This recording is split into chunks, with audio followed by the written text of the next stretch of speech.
네, 오늘 저희들에게 주시는 하나님의 말씀은 느헤미야서 2장 17절에서 20절의 말씀입니다. 제가 봉독하여 드리겠습니다.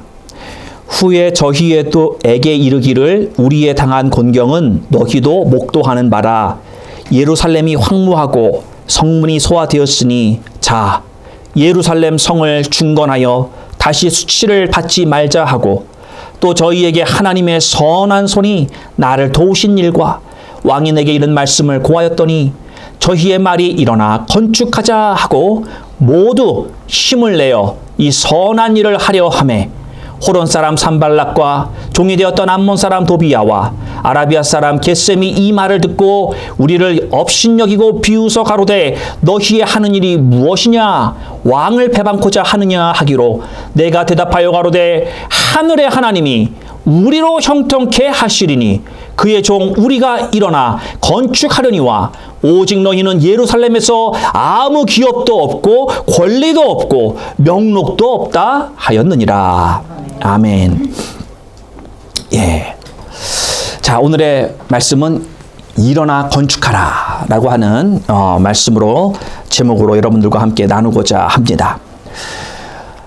미국서 참 이민 생활을 하면서 저도 이제 40년을 바라보고 있는데 저보다 한국에서 사신 분들이 더 많이들 사셨을 거예요. 그게 그 의미가 뭐냐면 한국에 대한 정서가 다 있다라는 것이죠. 한국서 14년밖에 살지 않았던 저도 한국에 대한 그리움이 있고 그런 연민이 있단 말이죠. 그럼 여러분들은 저보다 더하면 더하지 덜하진 않을 거예요. 물론 사람마다 조금씩 다를 수는 있겠지만 그래서 이 이민 생활하면서 내가 참 내 삶 가운데 어떤 낙이 되는 게 한 가지 있다고 그런다면 한국 TV 방송을 보는 게 나의 위로가 된다라는 것입니다. 대한민국이라고 하는 조국과 고향의 정서를 느끼게 해주고 위로와 웃음과 또 때로는 이런 눈물을 주는 게 바로 이 한국 방송, 특히 이런 드라마라고 하는 것이죠. 아주 옛날부터 보았던, 감명 깊게 보았던, 참 보고도 정말 이런 것이 있었구나. 참 내 마음을 울리며 또 내게 힘이 되었었던 그런 드라마가 생각이 납니다. 이 느헤미야서를 보면은 한국의 이 드라마와 같지 않은가 그런 생각을 하게 됩니다. 여러분 우리가 이 드라마를 보면은 항상 문제가 생깁니다. 그렇죠? 이 문제가 한 번만 생기는 게 아니라 어느 정도 지나면 또 다른 문제가 생겨요. 그 문제가 생기면 어렵잖아요. 힘들잖아요. 그러면 그런 힘든 문제들을 하나씩 해결해 나아가는 것이 어느 드라마든지 장르를 떠나서 다 그런 요소들이 있다라고 하는 것입니다. 여러분, 그런 어떤 극적인 어려움들이 있는데 그런 어려운 문제들이 해결하는 것을 보면서 여러분 마음에 감동이 오고 야 정말 전 나쁜 놈 저렇게 됐으니 잘됐다 이런 마음도 들고 그런 어려운 그 사건들을 보면서 해결되어지는데 우리가 스릴도 느끼고 감정이 느껴진단 말이죠. 그렇죠? 예. 우리가 이 느헤미야를 보면은 느헤미야도 그 느헤미야서에 보면은 어려움들이 생겨요. 그 어려움이 생기면 그 어려운 문제를 하나를 해결하면 그러면 끝까지 가면 좋겠는데 중간에 가다가 또 문제가 생겨요. 예. 그러면 그 문제를 또 어떻게 해결할까? 그 문제를 또 해결하게 되고 또 가다 보면은 그게 끝이면 좋겠는데 아니에요. 또 다른 문제가 생기더라라는 것이죠. 어쩌면 이게 드라마뿐만이 아니라 우리의 인생의 모습이지 않을까요? 한 가지 문제가 해결된 것 같아도 그게 끝이 아니다라는 것이죠. 어느 정도의 시간이 지나면 또 다른 유형의 또 다른 그런 어려움이 우리의 앞길에 산재해 있다라는 것입니다. 그런데 우리는 그걸 피해갈 수가 없다라는 거죠. 왜? 보이지가 않으니까. 예. 또 하나님이 우리를 위해서 준비해 놓으신 것도 있기 때문이다라고 하는 것이죠. 자, 오늘 우리가 이 느헤미야서의 이 말씀을 보면서 참 이게 드라마 같다. 예. 또 드라마라고 하는 것도요.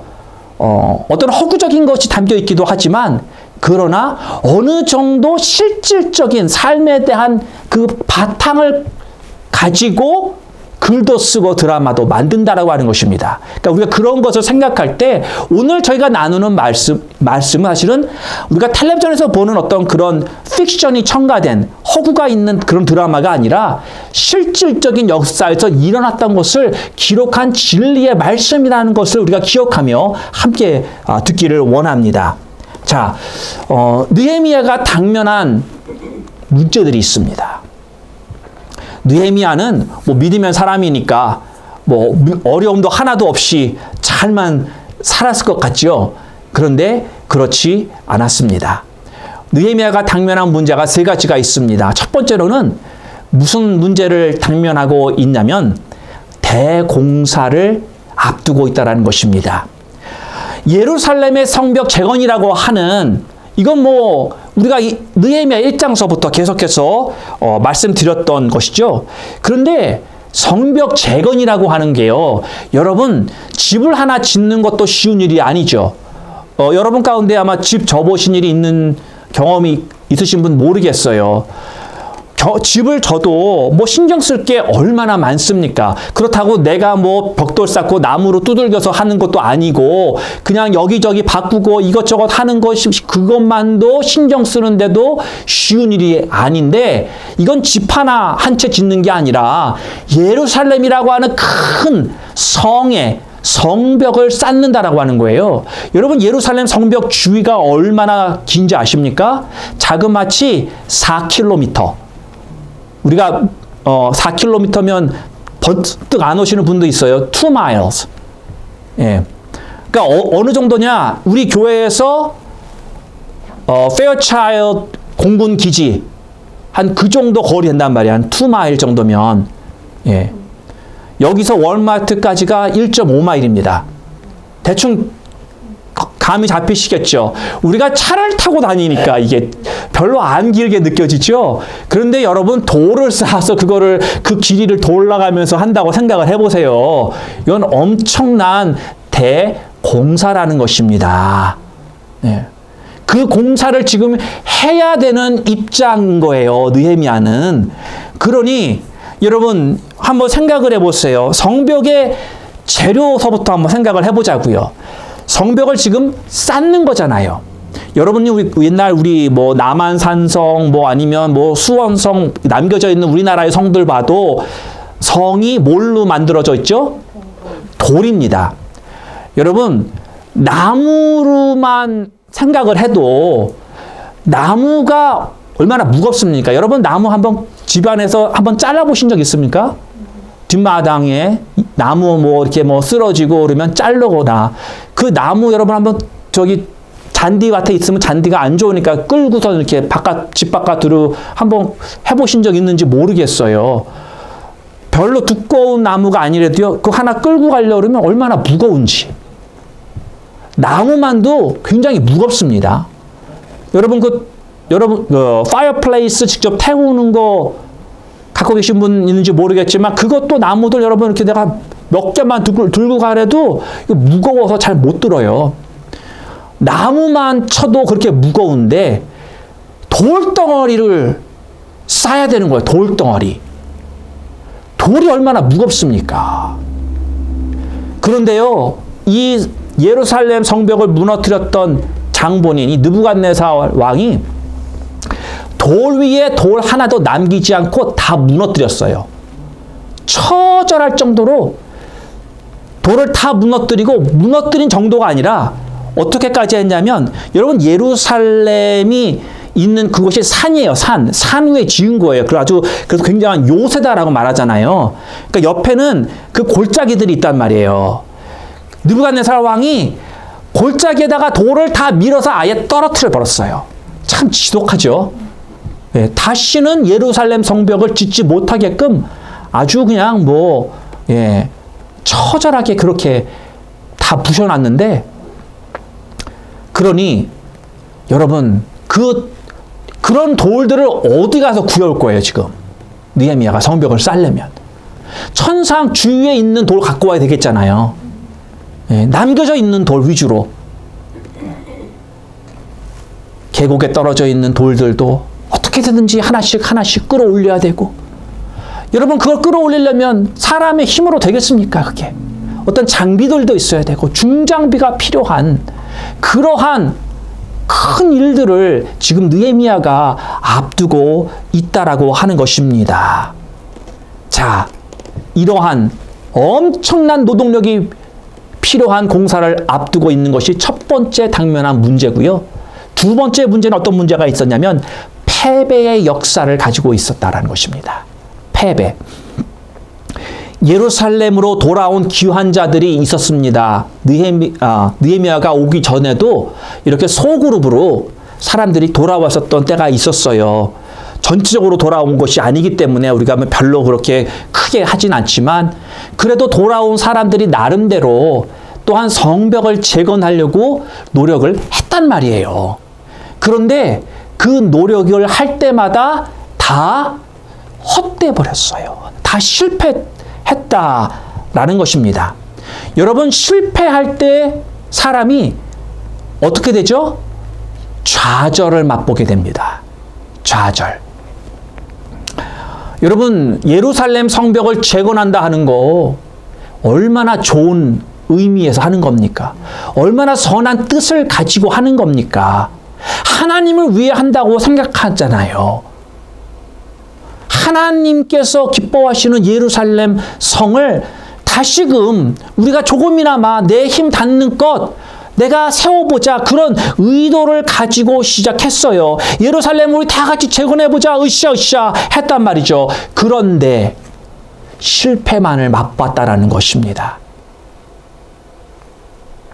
사이루스 왕 때 재건을 처음으로 시도했습니다. 그런데 재건을 하지 못했어요.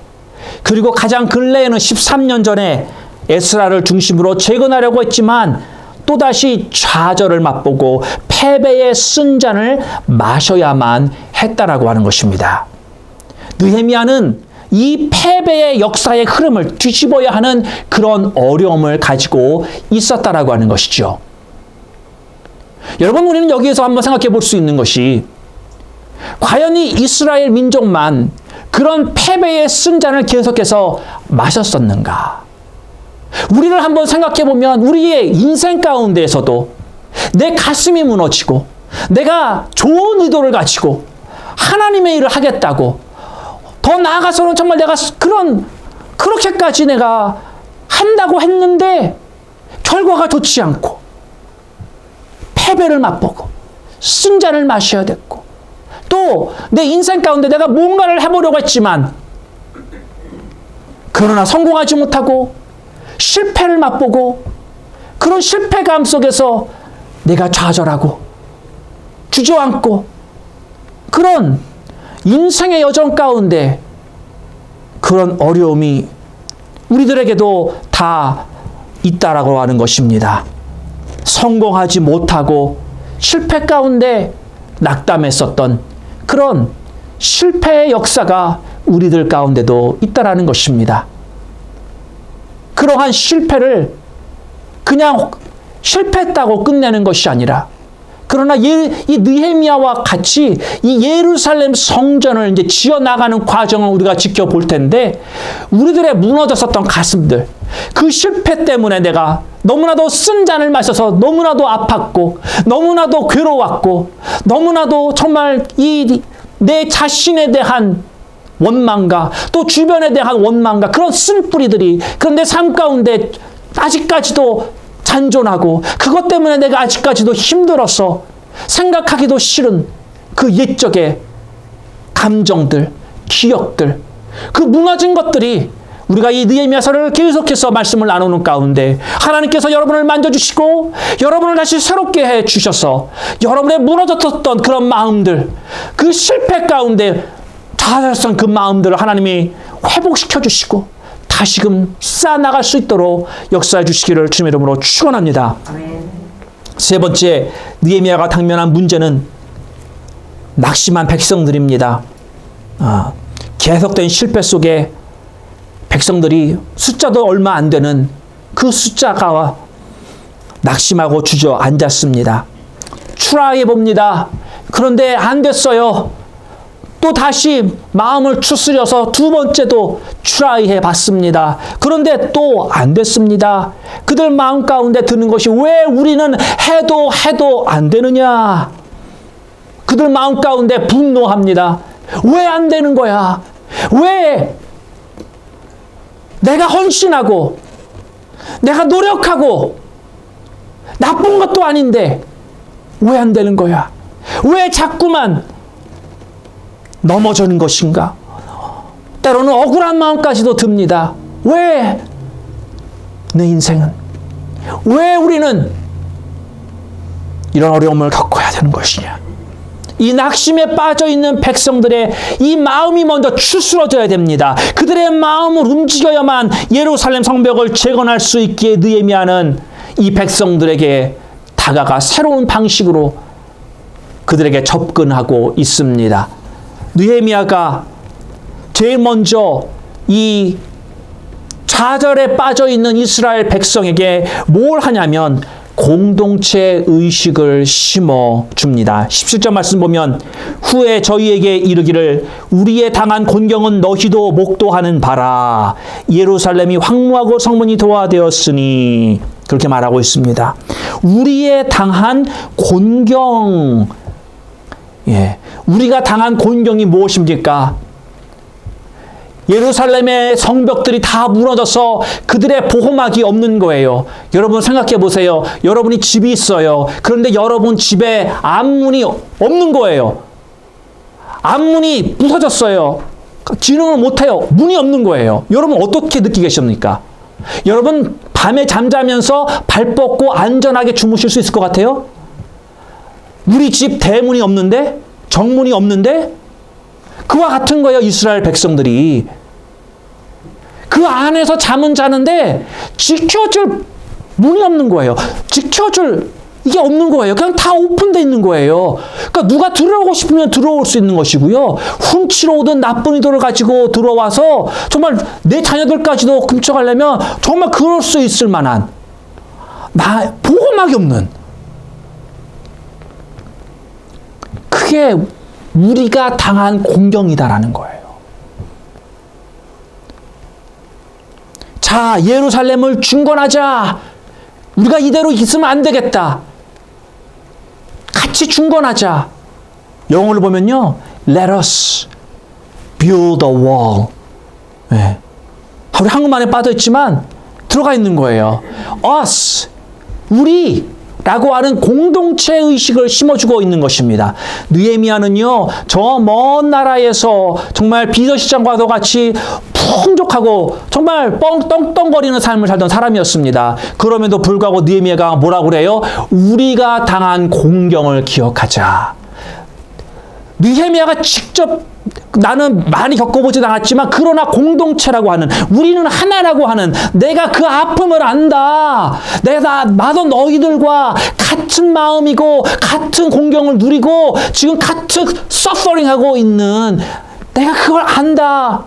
그러니 우리가 그렇게 그냥 당하고만 있지 말고 이제는 다시금 우리가 필요한 이 성벽을 지어보자. 그런 공동체 의식에 어필하고 있는 것입니다. 느헤미야는 참 여기서 이 한마디, 그래서 다시 수치를 당하지 말자. 저는 이 말씀이, 여러분, 우리는 하나님의 자녀이잖아요. 그렇죠? 너무나도 존귀하다고 하나님이 말씀하시는 존재예요. 그런데 여러분, 우리가 살다 보니까 수치를 당하던 때가 있더라고요. 나는 너무나도 귀한 존재를 믿는데 그래서 맨날 좋은 것만 있고 하나님의 선하심만 있고 그게 아니라 어떤 땐 내가 수치를 당할 때가 있더라는 거예요. 지금 느헤미야가 이스라엘 백성에게 하는 말입니다. 너희들 수치를 당하고 있지 않느냐? 우리죠. 그러면서 그 수치를 당하는 또 19절에 말씀 호랍 사람 산발락과 암몬 사람 도비아와 아라비아 사람 세겜, 그러니까 주변에 살던 이런 모든 사람들이 다 지금 이스라엘이 잘 되는 꼴을 못 보는 거예요. 어떻게든지 그 사람들이 못 일어나게끔 하려고, 어떻게든지 자기들의 기득권을 유지해서 자기들이 잘 먹고 잘 살겠다고, 자기들이 하고 싶은 대로 하겠다고 지금 그래서 이스라엘이 강성해지는 걸 누르는 거예요. 자꾸만 태클 들어가는 겁니다. 이스라엘 리더로서 온 느헤미야가 하는 말이에요. 우리가 이 수치를 당하고 있지 않느냐? 더 이상 이런 수치를 당하지 말자.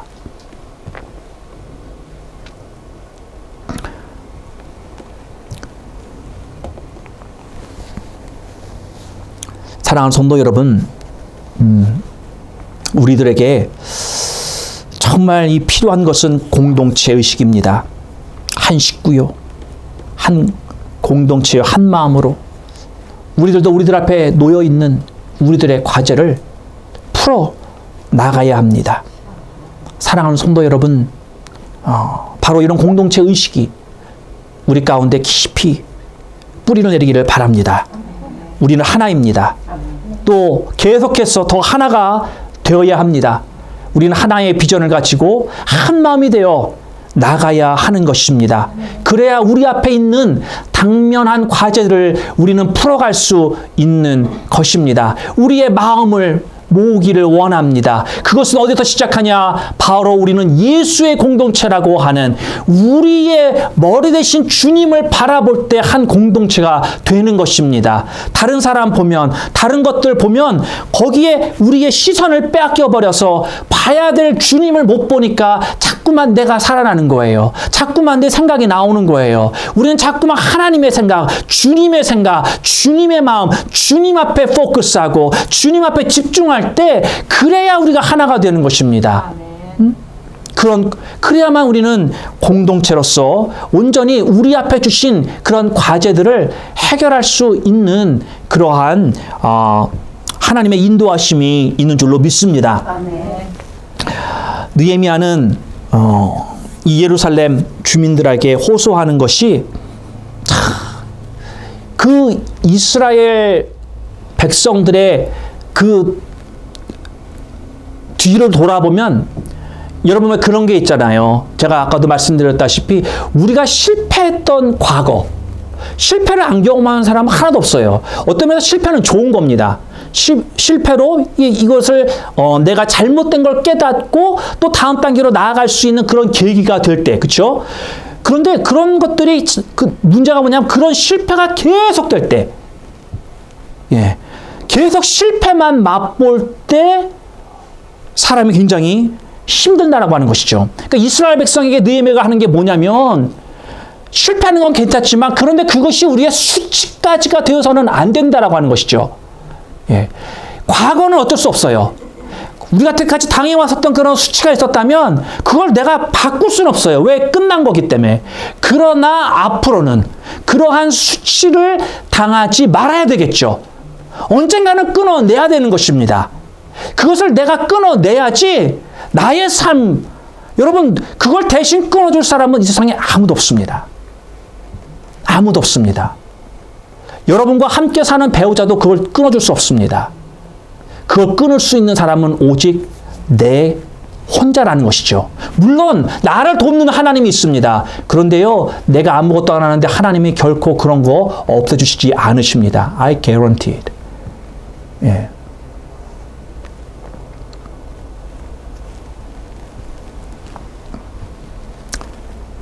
대적들이 계속 다가옵니다. 되풀이되는 실패 역사를 가지고 쓰러져 있는 이스라엘을 향하여 그들이 얼마나 비웃었는지 너희들이 봐라. 아무것도 못하고 너네들 주변을 봐라. 아무것도 가진 게 없으면서 비웃습니다. 너네들이 뭘 한다고. 오늘도 20절 말씀에서 말씀하고 있는 것입니다. 그런 수치를 이제 우리가 더 이상 당하지 말자. 안정된 생활의 가장 기본인 성벽도 재건하지 못하면서 쯧쯧쯧 내 주제를 알아라. 이런 사탄이 막 그렇게 말하는 거예요. 이런 멸시와 조소를 받아온 이스라엘을 향해서 느헤미야가 하는 말이 더 이상 이런 수치를 당하지 말자. 이전에 당한 것으로 족하지 않느냐? 이제는 우리가 일어나서 하나님이 우리들에게 주신 이 과제, 성벽을 재건하자. 이 말을 들은 이스라엘 백성들이 그제서야 힘을 내서 그들이 일어납니다. 그리고 우리가 다 같이 이 성벽을 짓자. 그렇게 한 목소리로 한 마음을 모아서 그들이 나아갑니다. 이때 하나님의 역사가 일어나기 시작하는 것입니다. 두 번째, 느헤미야가 좌절에 빠졌던 이스라엘 백성에게 한 것은 상세한 보고입니다. 우리의 당한 곤경을 너희도 목도하는 바라. 예루살렘이 황무하고 성문이 소화되었다. 이제 그 말을 했죠. 그 다음에 19절에 또 저희에게 하나님의 선한 손이 나를 도우신 일과 왕이 내게 이런 말씀을 고하였더니, 예. 예루살렘 주민들과 구체적인 이야기를 나누는 거예요. 하나님이 하신 일들을 소개합니다.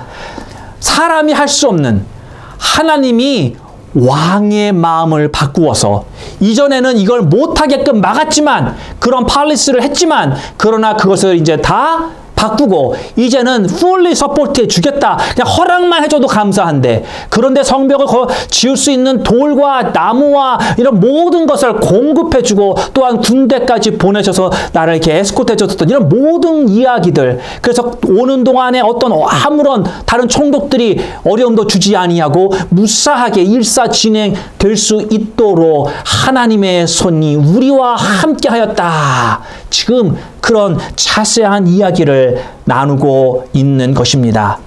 그 하나님이 지금도 우리와 함께하고 계시며 또한 앞으로도 그 하나님이 우리를 인도하여 나아갈 것이니 우리가 힘을 내서 우리가 감당해야 될 이 과제를 다 함께 힘을 모아보자. 그런 거예요.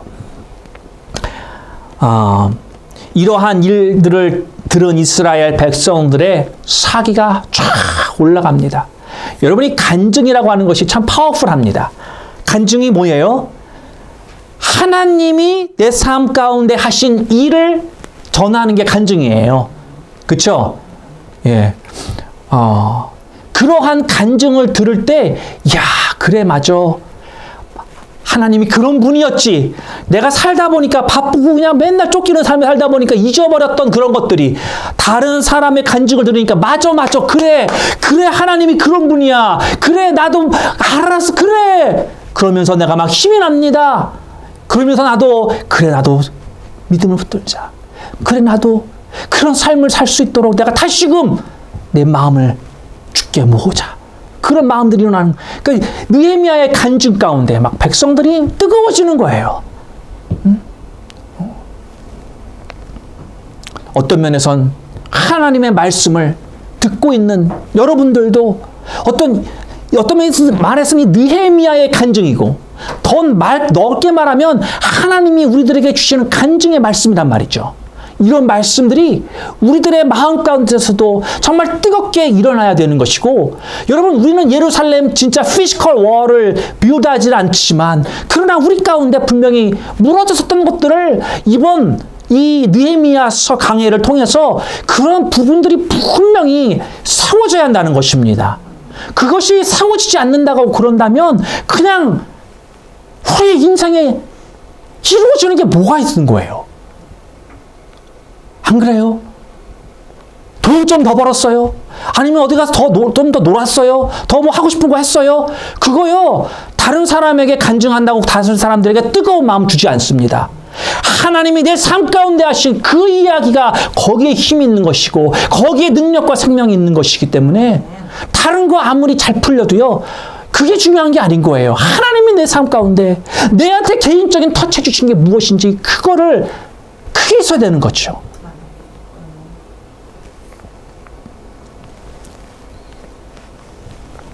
사랑하는 성도 여러분, 우리 가운데서도 하나님이 놀라운 일을 행하실 것입니다. 우리 가운데도 하나님이 놀라운 일을 행하고 계십니다. 아멘.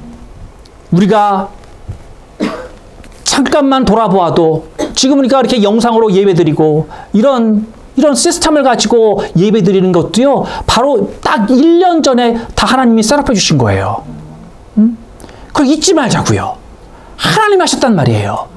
하나님이 이끌어 가신단 말이에요. 하나님이 우리를 홀로 내버려 두지 아니하시고, 하나님이 우리가 하나님됨을 인정할 때 그 하나님이 우리들에게 베푸시는 놀라운 역사는 일회성이 아니에요. 단발성이 아닙니다. 계속해서 이어지고 때로는 우리가 어려움을 당할 때 하나님께서 출구를 만들어 주시고, 때로는 나에게 하나님께서 다 새로운 것을 깨닫게 해주시고, 나의 잘못됨을 깨우쳐 주시고, 나의 새로운 것을 보여주시고, 하나님께서 주시는 그 은혜에, 그 계속되는 그런 은혜들이 우리 가운데 분명히 있을 줄로 믿으시기를 바랍니다. 아멘. 분명히 있습니다. 우리가 다만 깨어있으면 됩니다. 여러분이 하실 거 없어요. 깨어만 있으면 하나님이 하시는 것을 보실 거예요. 자, 예루살렘 주민들이 이러한 느헤미야의 간증과 설득과 그런 마음, 이야기를 듣고 나서 반응이 나옵니다. 두 가지 반응이 있는데요. 첫 번째 반응이 긍정적인 반응, 18절에 나옵니다. 그들의 말이 일어나 건축하자 하고 모두 힘을 내어 이 선한 일을 하려 하매, 힘을 냈다라는 거예요. 사기가 올라간 주민들이 모두 다가 그래 우리 다 같이 일어나서 건축하자 마음을 모았습니다. 더 이상 그냥 낙담과 좌절 가운데 실패의 연속으로 살았었던 그들의 그 모습 가운데 그냥 퍼져 앉아있지 않고 이제는 그들이 다리에 힘을 내서 일어섰다라고 하는 것입니다. 하나님의 일을 우리가 함께 해보자, 그렇게 마음을 모았다라고 하는 것이지요. 이 온 공동체가 당면한 과제를 향하여 그래 우리가 함께 건축하자, 우리의 무너진 곳을 다시 보수하자, 다시 세우자 했습니다. 힘을 내어, 모두 다 힘을 내어 선한 일을 하려고 합니다. 한두 사람이 아니라는 거죠. 모든 사람들이 그 공동체에 속한 나이가 많던 나이가 적던 많던 적던 이런 모든 걸 다 떠나서 모든 사람들이 다 같이 힘을 냈다라는 거예요. 여자든 남자든 어린 손자들이든 나이든 어르신들이든 이런 모두 다가 귀족이든 아니면 직업 모든 상관없이 그들은 분명한 목적을 가지고 그 비전을 이루려고 자신들이 가지고 있는 정말 개인적으로 보면 연약한 힘이지만, 그러나 그 연약한 힘들이 모두 다 모일 때 하나님의 강력한 힘과 능력이 거기에 임하였다고 하는 것입니다. 20절 말씀 보면 하나님이 형통케 하시는 말씀이 나옵니다.